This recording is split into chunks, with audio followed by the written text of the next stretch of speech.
Pagi semuanya, terimalah salam Buddhis dari saya, Soti Hotu Namo Buddhaya. Gimana hari ini? Semuanya sehat ya? Happy yang penting ya? Oke. Pertama-tama izinkan saya mengucapkan terima kasih atas kesempatan yang diberikan kepada saya hari ini untuk sharing Dhamma pada hari Minggu yang cukup cerah ini ya. Karena terakhir kali saya duduk di sini itu tanggal 10 Desember 2023. Jadi udah sekitar 2 bulan yang lalu saya sharing Dhamma. Dan saat itu tema sharing Dhamma saya adalah, ada yang masih ingat nggak? Mungkin ingat, mungkin lupa ya. Tentang waktu itu tentang kejujuran.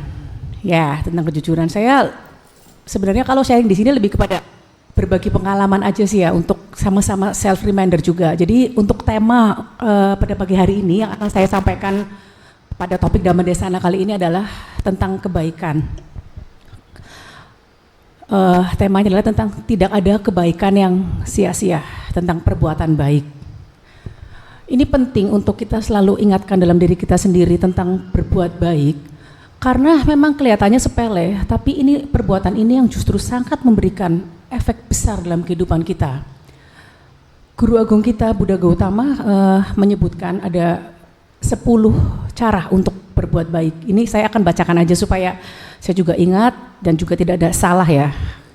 10 cara melakukan perbuatan baik atau perbuatan baik disebut juga dengan dasa punya Kiriyawatu. Dasa artinya kita semua sama-sama tahu 10, dan punya artinya perbuatan baik, kiriya artinya melakukan atau tindakan. Jadi kalau diterjemahkan, fatu itu artinya adalah cara. Jadi apabila diterjemahkan dasa punya Kiriyawatu artinya 10 cara untuk melakukan perbuatan baik. Di sini ada 10 cara untuk melakukan perbuatan baik, tapi saya tidak akan membahas satu-satu dengan lama karena saya tahu hari ini kita dibatasi oleh waktu untuk pergi ke krematorium ya, karena ada salah satu umat yang meninggal. Jadi kita akan ke sana. Jadi saya akan menyebutkan ada 10 perbuatan baik yang bisa kita lakukan, tapi nanti saya akan membahas spesifiknya 2 saja. Yang pertama adalah dengan melakukan, paling gampang apa perbuatan baik yang paling gampang? Mungkin tahu ya? Berdana. Oke. Berdana. Dan yang kedua dengan melakukan sila. Kita sebagai umat Buddha kita terikat pada Pancasila Buddhis ya. Kalau biku mungkin lebih banyak lagi, bikuni lebih banyak lagi, 227 dan 311. Dan yang ketiga adalah kita dengan melakukan meditasi ya. Betul Mas Yanto? Koh Yanto? Oke. Yang keempat, ini penting sekali perbuatan baik dilakukan adalah apacayana, yaitu menghormati orang yang patut untuk kita hormati. Dan yang kelima adalah kita berbakti dan bersemangat atau disebut dengan weya waca.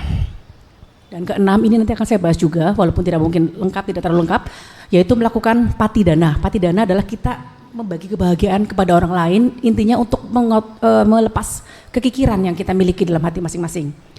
Yang ketujuh adalah mudita. Mudita semua kita tahu ya, salah satu perbuatan baik juga, yaitu bersimpati. Dan yang ke-8, Dhamma Savana. Dhamma Savana adalah ketika kita sering mendengarkan khotbah, cerita-cerita baik, itu juga salah satu bentuk perbuatan baik.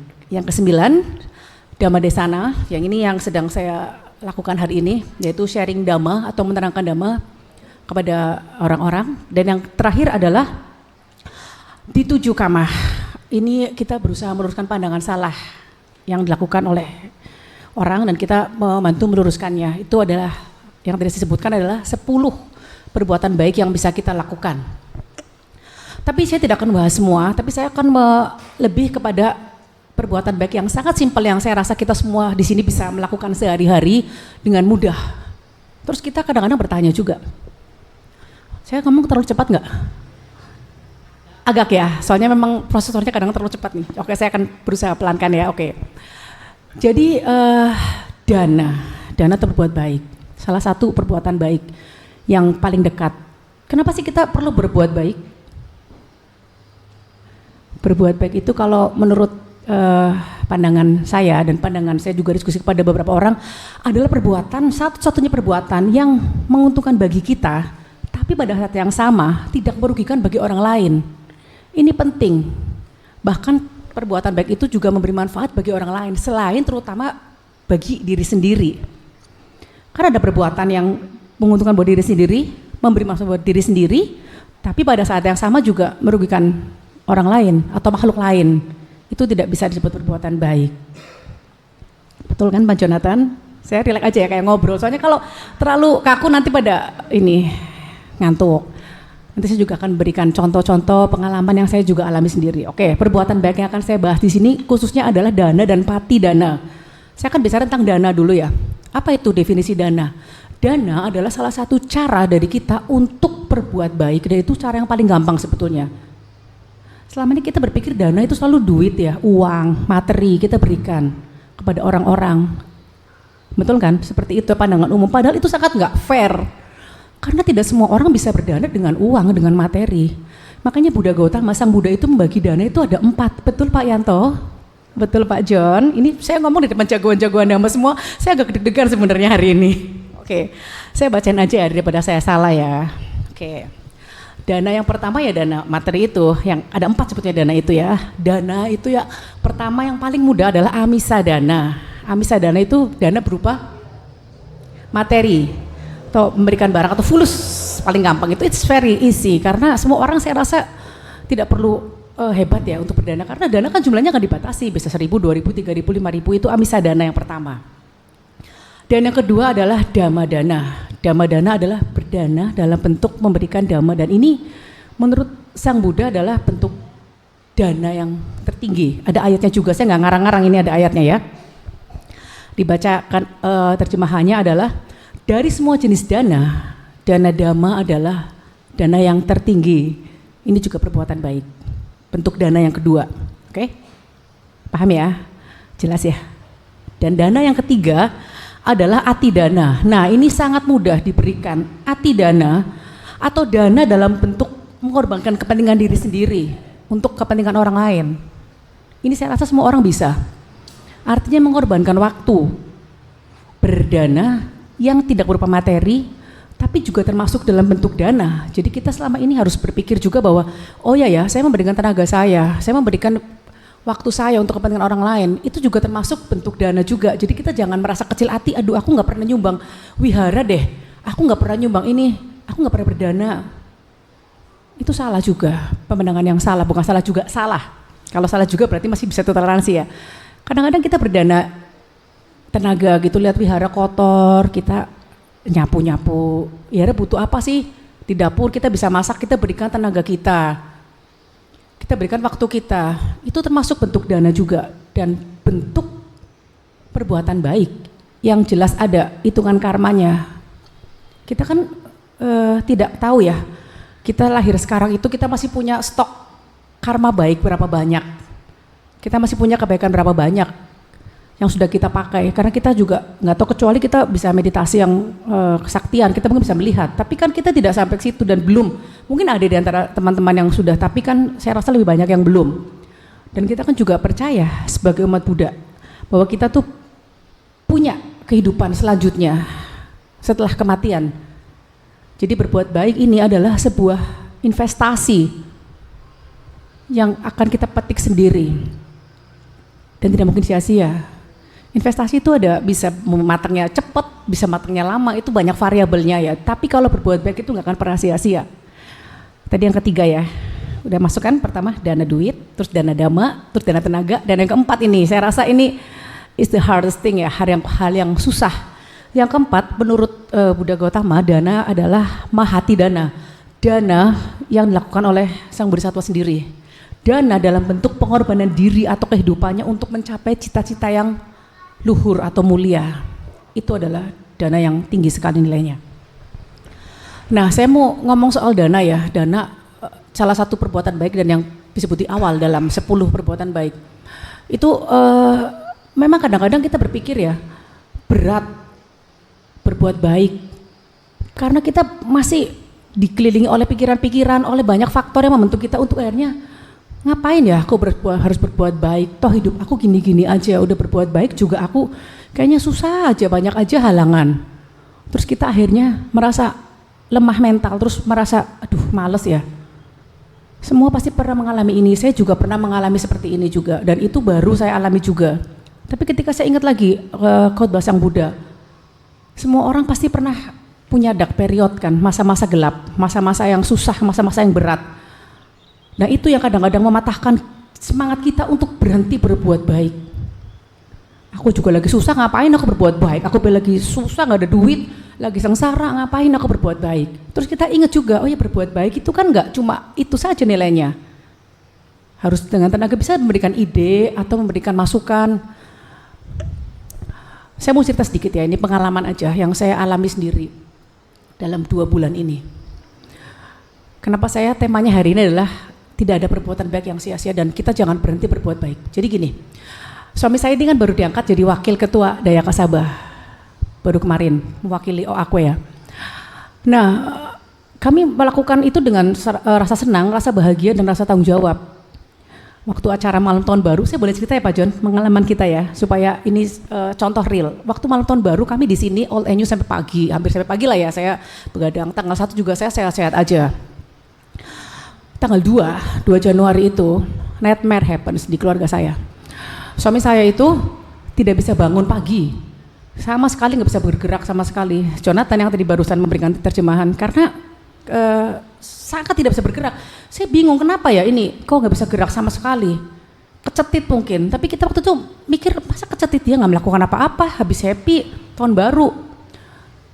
3-4 hari tidak bisa jalan, tidak bisa keluar kamar, makan pun di kamar. Bahkan juga saya udah ngapain ya, kita salah apa gitu. Itu situ saya berpikir, aduh kok berat sekali ya. Pak Jonathan ini dari orang yang sehat tiba-tiba seperti itu, saya mau pergi ke dokter juga nggak bisa jalan, pakai tongkat juga nggak mau. Terus Jonathan, saya ingat dia bilang sendiri, saya ingat waktu saya Dhammadesana terakhir adalah tidak ada sesuatu yang abadi, tidak ada sesuatu yang kekal, bahkan sehat pun nggak kekal, sakit pun nggak kekal. Jadi kita harus menerima itu, tapi kan susah pada saat itu. Sedangkan pada saat itu juga Jonathan sedang dibutuhkan sekali di wihara untuk bikin briefing, untuk bikin banyak kegiatan, lampion segala. Itu tanggal 2 Januari sampai sekitar Januari pertengahan itu benar-benar setengah mati deh. Akhirnya saya sama Jonathan menguatkan tekad, kami harus tetap berbuat baik.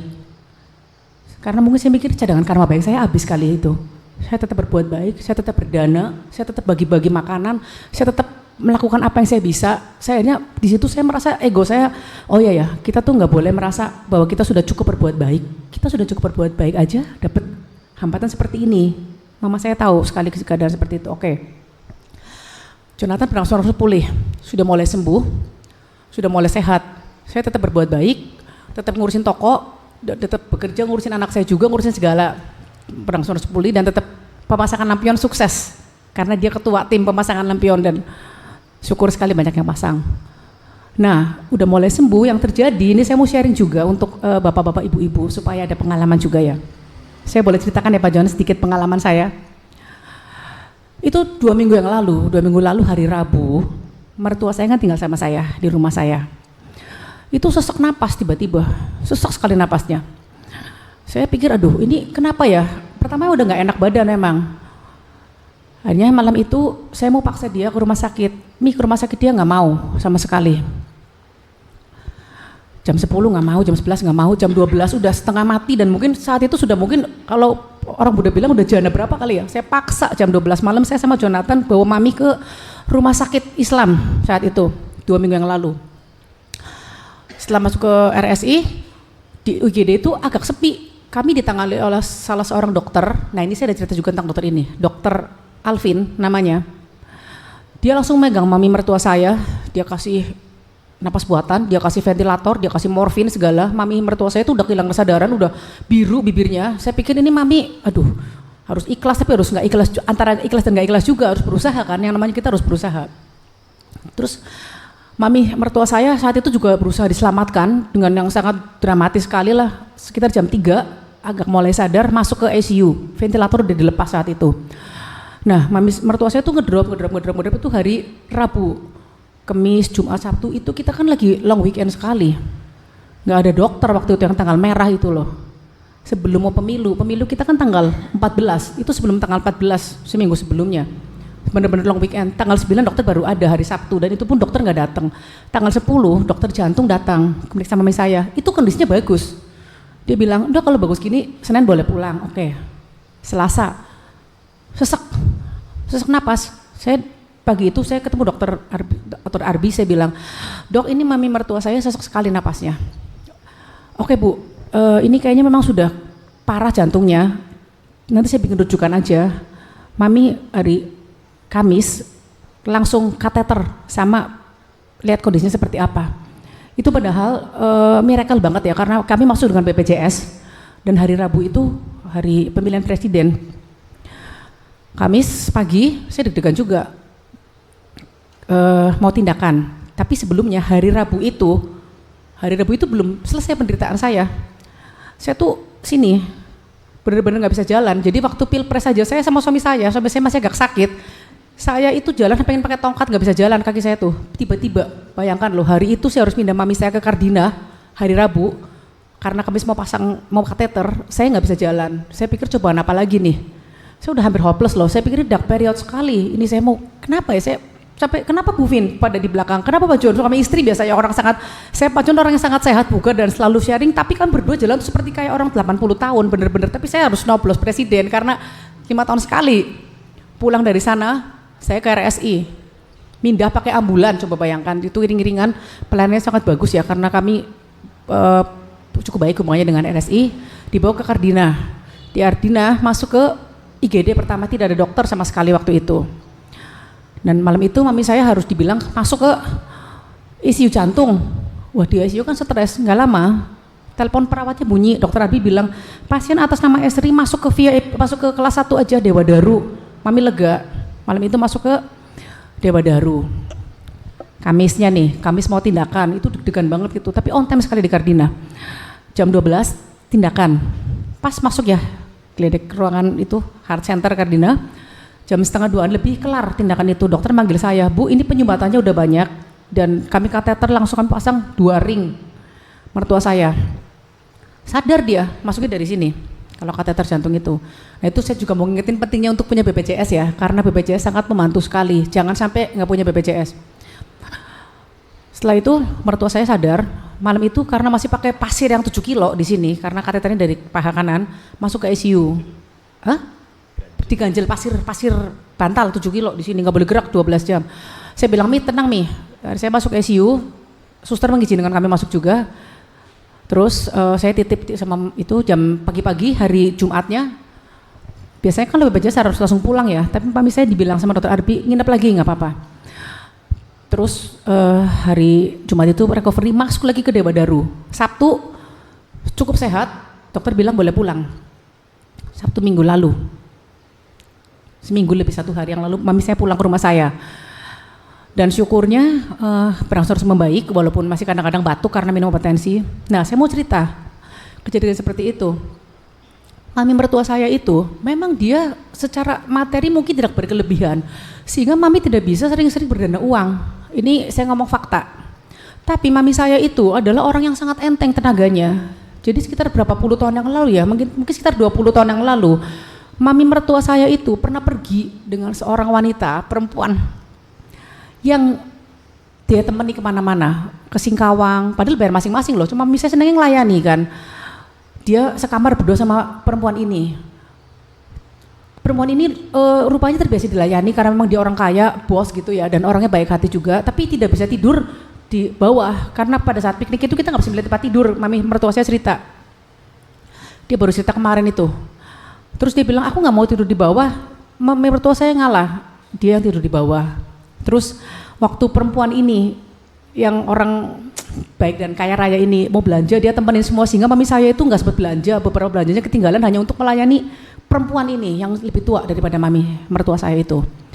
Dan mami saya melakukannya dengan ikhlas gitu loh, walaupun teman bilang ngapain sih kita tur bayar sendiri-sendiri, kok kamu ngeladeni perempuan itu gitu loh, dia kan orang kaya, dia harus bisa bayar perawat lah, harus ini, kenapa harus kamu yang ngeladeni. Tapi mami mertua saya tuh gandeng-gandeng dan lain-lain. Dia bilang nggak apa-apa lah, aku seneng kok. Itu di Singkawang, di Jakarta sering piknik, karena zaman dulu kan sering piknik ya orang-orang ya kayaknya ya, zaman dulu. ISCC. Saya mau cerita juga ya, perempuan yang ditolong-tolong oleh mami saya, mami mertua saya sekitar 20 tahun lalu itu adalah siapa? Dia tidak membalas kepada mertua saya, tidak pernah memberikan langsung apapun, mungkin hanya sekedar ucapan terima kasih, tidak membalas apapun. Tapi tahun 2024, mami mertua saya itu diselamatkan di IGD pertama kali oleh dokter Alvin, yang mana dokter Alvin itu adalah cucu dari perempuan yang digandeng-gandeng sama mertua saya. Perempuan itu adalah pemilik hotel Susana Baru alias Tante Susana. Itu cukup akrab dengan mami mertua saya.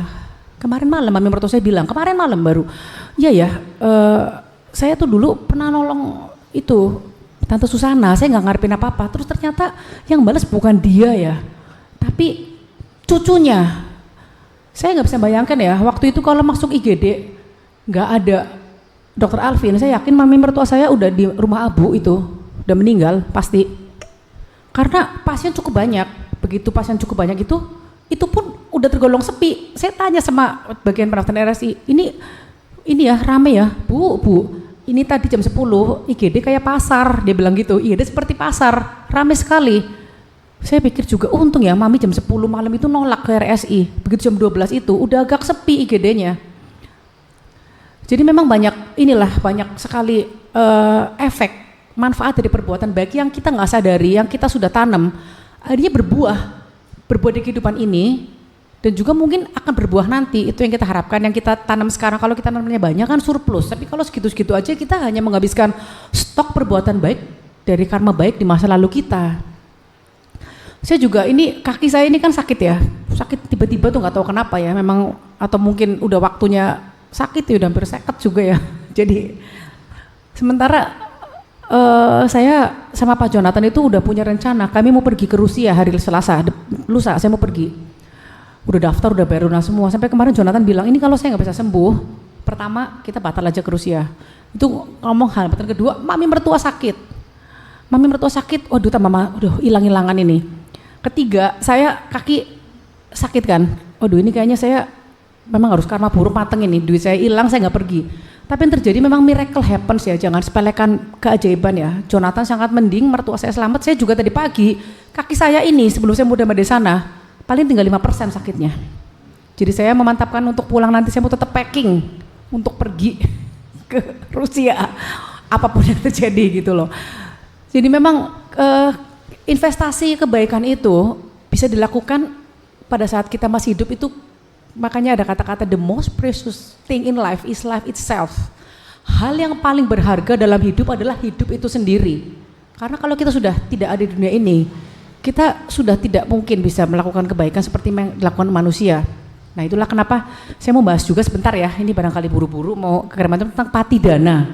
Patidana itu penting, perbuatan baik yang dianjurkan, disebutkan oleh guru besar kita, yang juga kita perlu lakukan juga. Kalau dua ini kan berkaitan dengan orang lain, tapi kalau sila, menghargai, itu kan ibaratnya kan tidak praktek secara langsung ya, tapi kalau patidana ini saya juga mau mengingatkan juga, bukan berarti saya minta anda semua ini ngasih duit untuk pasang lentera, bukan ya, itu hanya sebagai simbol aja. Tapi patidana itu terjemahannya kalau saya bacain aja ya biar nggak salah. Patidana juga berarti melaksanakan perbuatan baik atas nama keluarga kita yang telah meninggal, dengan harapan semoga mereka ikut berbahagia melihat kita yang telah berbuat kebaikan kepada leluhur kita. Jadi leluhur kita tuh banyak, jangan cuma kalau bisa perbuatan baik itu kita limpahkan mungkin kepada, kalau yang orang tuanya udah meninggal, kepada orang tua, kakek neneknya, tapi juga kepada leluhur-leluhur lain yang kita sebutlah namanya. Kalau kita udah berbuat baik satu hari, itu juga bisa tiap hari sebetulnya patidana, tidak perlu menunggu di wihara pasang apa itu ya namanya ya, lentera, tidak harus seperti itu, tapi bisa dilakukan setiap hari. Betul nggak Om Mincong? Iya kan? Kalau kita setelah berbuat baik satu hari, kita sebut kita mau limpahkan kebaikan ini untuk siapa, itu bentuk perbuatan baik juga. Jadi kita kan nggak tahu leluhur kita itu ada yang masih terlahir di alam mana, alam peta atau alam mana yang kita perlu tolong dengan itu.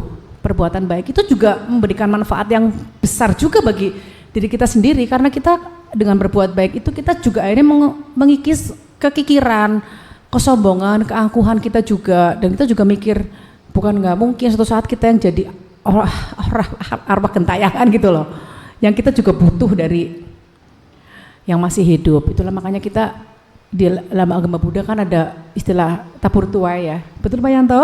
Saya senang ini dengan Pak Yanto ini. Soalnya Pak Yanto nggak pernah marah juga salah satu perbuatan baik loh, nggak gampang tersinggung, penting loh. Coba kalau di wihara ini gampang tersinggung, perang tiap saat. lihat orang-orangnya kadang-kadang ada yang angas, ada yang baik, tapi yang paling penting adalah yang tuh baru selalu tersenyum. Senyum adalah ibadah juga, betul nggak? Oh ya, saya mau ngomong juga nih, saya kan banyak teman juga orang muslim ya. Waktu saya sakit itu saya banyak cerita-cerita juga. Terus tenang Jeng, pasti sembuh. Dan ketika saya ini sembuh, ada kata-kata bagus dari teman saya juga. Kita itu nggak pernah tahu, kalau orang muslim yang bilang ya, doa siapa yang menembus ke langit? Doanya siapa yang sudah dikabulkan oleh yang maha kuasa kalau bagi mereka itu. Jadi kita itu, saya berpikir mungkin kalau saya selama ini tidak melakukan beberapa hal yang saya anggap baik itu ya, mungkin banyak sekali hambatan. Semua orang pasti punya hambatan ya, seperti karma kan datangnya kan seperti air bah, tinggal batunya kita ini banyak enggak buat nahan gitu loh.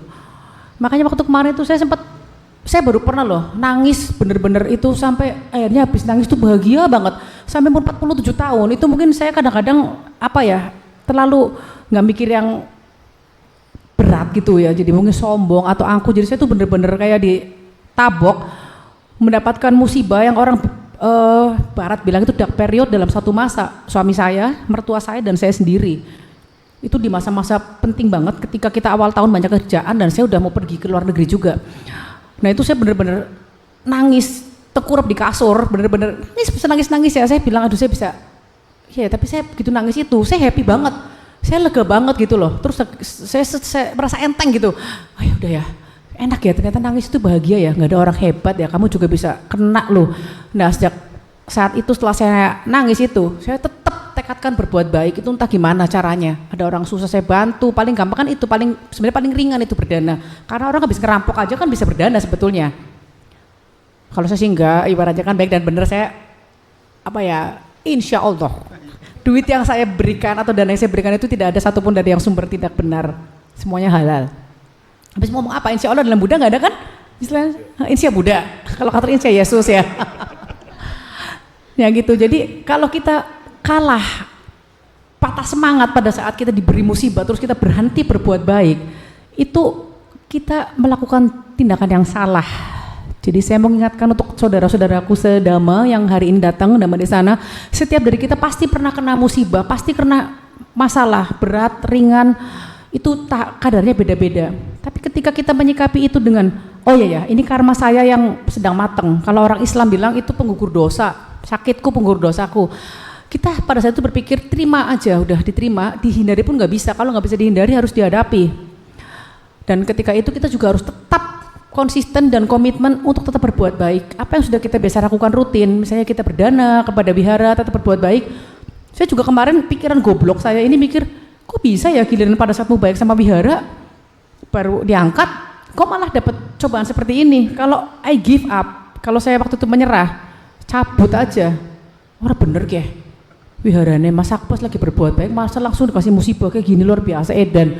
Bener-bener saya harus ini nih nggak cocok nih, saya pindah aja. Tapi kan waktu itu saya berpikir, kalau gitu di mana iman kebudayaan saya yang saya sudah pupuk dari umur 5 tahun itu, saya udah belajar mulai mendengar kasihnya Pak Nyafaro. Jadi semua yang terjadi kepada aku ya memang aku pantas terima dari perbuatannya aku sendiri, yang aku nggak sadari mungkin aku juga pasti punya sifat-sifat nggak bagus, saya punya sifat-sifat yang tidak baiklah sehingga matang pada saat ini. Tapi karena mungkin saya punya bank kebaikan yang cukup banyak dan pada saat itu juga jatuh temponya ini matang, jadi bisalah menutup hutang-hutang saya seperti itu. Karena bank kebaikan dan bank keburukan kan jatuh temponya nggak sama, banknya nggak sama. Jangan dikira loh kita misalnya membunuh, nanti aku berdana nyawa ngelepasin lele.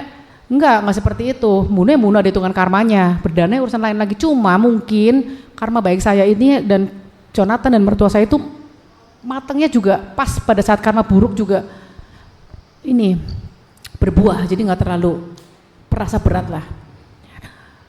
Jadi inti Dhamma Desana pada hari ini saya ingin mengingatkan kita semua juga kepada self reminder buat saya sendiri untuk tidak bosan-bosannya berbuat baik, atau kita mengingatkan orang lain untuk berbuat baik, anak kita, saudara kita, orang tua kita, suami kita, istri kita, untuk ayo sama-sama berbuat baik. Karena kalau kita berbuat baik kita tularkan, itu efeknya bagus ya, menular. Karena pelit itu menular loh, hati-hati.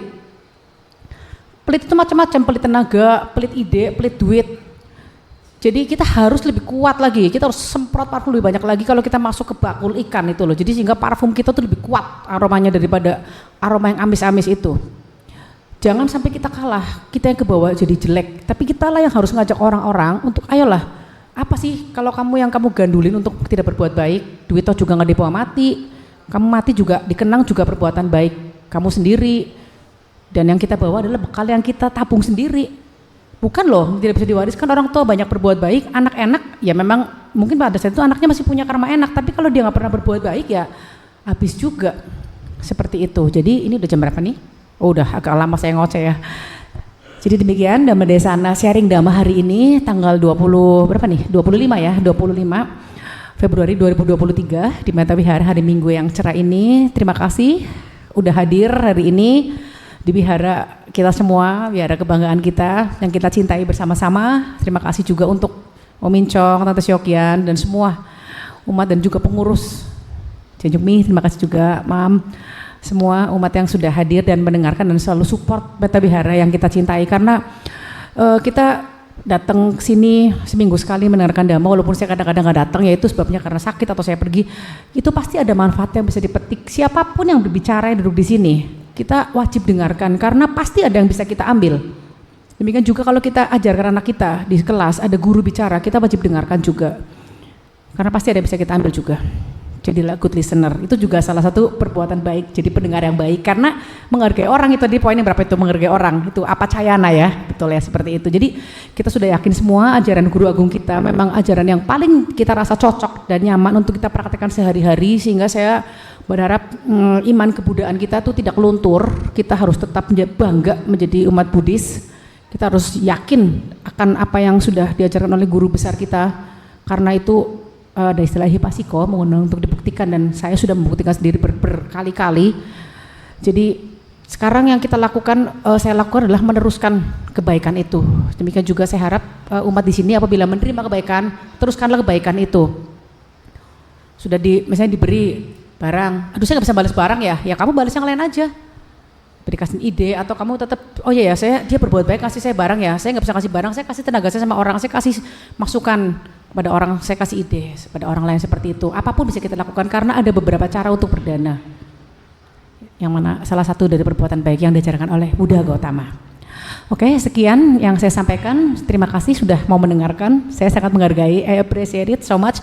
Saya doakan semoga semua yang hadir di sini, nomor satu adalah sehat.